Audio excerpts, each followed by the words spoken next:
खाली मुंडकावर अजित पवारचं करायचं काय? खाली मुंडकावर पालकमंत्र्याचं करायचं काय? आम्हाला आतंकवादी समजतो, आमच्या पाठीमागे लावतो, आमच्या पाठीमागे यंत्रणा लावतो, आम्हाला फसवतो. अरे पालकमंत्र्याचं करायचं काय?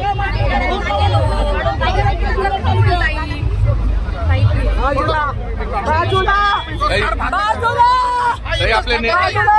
आपले नेमकं आंदोलनाचं कारण काय? त्यांना विचारा, पालकमंत्री असतो का? तो मुख्यमंत्री उपमुख्यमंत्र्याचा फोटो नाही. आम्ही आमच्या नेत्याचा अपमान नाही करणार, नाही करणार.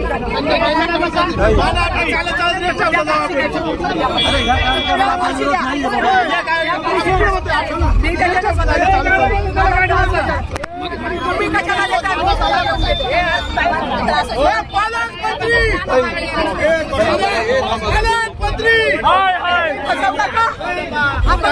कुठे घेऊन चालले होते? आम्हाला पोलीस स्टेशनची ताण आणि इकडे घेऊन आले का? माझ्या मागे दडलंय काय? काय षडयंत्र आहे आम्हाला कळलं पाहिजे. आम्हाला गाड्या